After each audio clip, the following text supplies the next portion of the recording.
Hello and welcome to our Armor King Basics Guide. Apologies for the delay in videos, I got really sick this week which pushed things back a couple days. No coronavirus as far as I know, just a really bad stomach bug.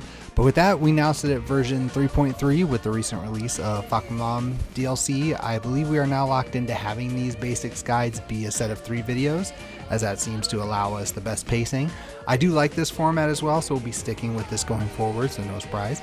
That being said, as with the previous videos, this part will go over AK's essential moves. Obviously, all moves have some kind of use, so don't consider this list to be definitive. This list just includes the moves that most players would consider to be good and will often use. With that, let's jump into it.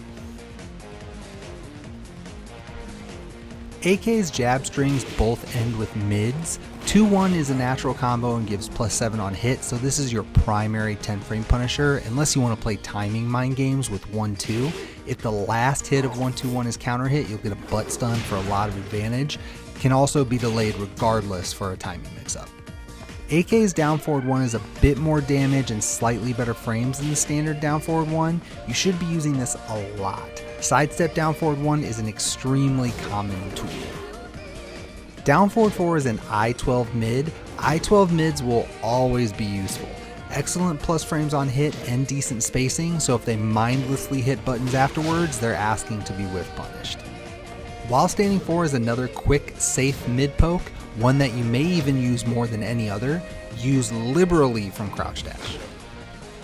AK has arguably the best toe kick in the game, almost entirely due to its crazy range. Not a lot of damage, but it's one of the best ways to dictate pace and spacing. The full crouch version does a little bit more damage, but it's -4 on hit. If you want validation on how good this is, Lil Majin says it's one of his primary tools for keep out with Armor King. Down 3+4 is a quick long range poke that hits grounded. It has 2 follow-ups, both of which are natural combos on counter hit that help give it a little more safety. But one of those follow-ups is high and the other is -16 on block, so be careful. But the follow-ups still provide cover if you just do down 3+4 by itself.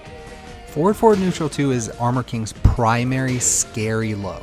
Doesn't knock down on normal hit, but does give +7 and launches on counter hit. It also high crushes, but not until frame 12. Very unsafe on block. Down back 4 is notable as it's his only low that knocks down on normal hit. Very slow, so it can be blocked on reaction, but crushes both highs and lows, although the low crush doesn't happen until later, frame 16. Since AK is left on the ground, many characters can't float him on block. Down forward 2 is a fairly quick power mid that launches on counter hit. It also tracks pretty well. Can be made safe by doing down forward 2-1, but it won't counter hit launch in this instance, and the second hit can be ducked on block. So I'm lumping all of these into one entry because they are all insanely useful for whiff punishing, which is your primary use for them. All of them wall splat, all are fast, the slowest being I-15, and all are long range. They all also have weaknesses. Forward 1+4 is launchable on block, down back 2-4 and forward 2-1 can be ducked on the second hit if the first is blocked, and back 3 is just a high. Still, because of this assortment, whiff punishing is easily Armor King's biggest strength.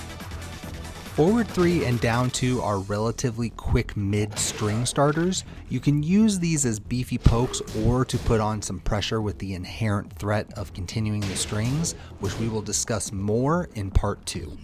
Forward 4 is arguably AK's best plus on block move. Slow, but long range and hits grounded, so good for Oki. Knockdown on counter hit for a free grounded hit. Up forward 1+2 is a good setup move. Very long range, launches on hit, and low crushes. The biggest drawback is speed. It's also common for Armor King just to fly right by his opponent due to how far he jumps forward. Down 1-4 and back 1+4 are both solid panic moves. Back 1+4 has crazy lateral movement, although it's -14 on block, and they have all day to punish you for whiffs. Down 1-4 high crushes and gives a nice +6 on hit, while only being -10 on block, which isn't terrible at all for what it is.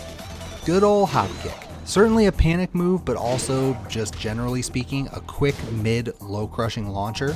AK seems to have a pretty fat hitbox too, so keep that in mind, since this is his most reliable launcher due to the mid hitbox compared to the high hitbox of his dark upper.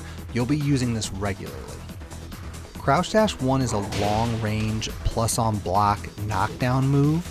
A lot of players look for this from AK when he's far away, so you can use that to gain entry if you want.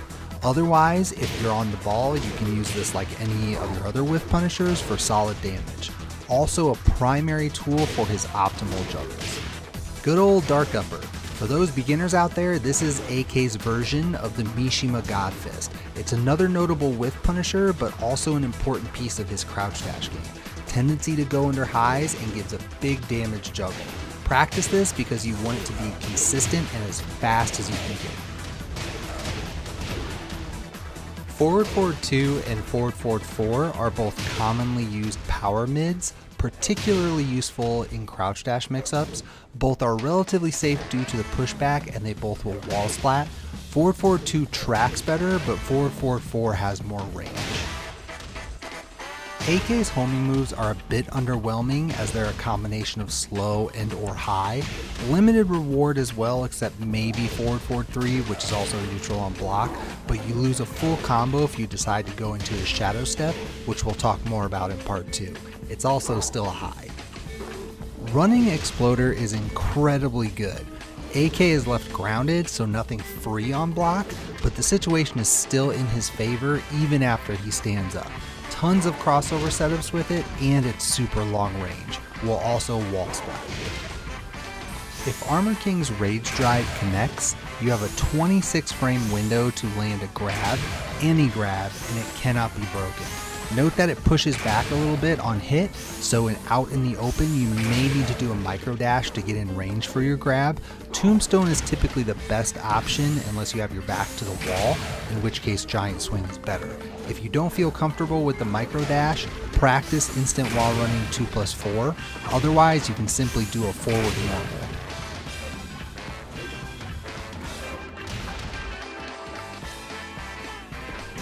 So this brings us to the end of part 1. Again, sorry for the delay, can't help much about getting sick of course. Also, I'll still be getting at least a couple videos up per week, but don't be surprised if you start seeing more stream VODs and a little less on the guide videos. Since I have a little more time currently, I'm trying to do some more streaming. The guide videos will still be coming down the pipe obviously, but I do like to stream, so I want to take the opportunity to go back to that a little and do a little bit more of that. So shill time for a moment. Speaking of streaming, link to the Twitch channel is below, along with Facebook, Twitter, and all that. Please consider supporting on Patreon. It's the best and most consistent way to support your favorite creators across all their platforms. So I hope you enjoyed the video, appreciate you all, and keep yourselves safe. See you later.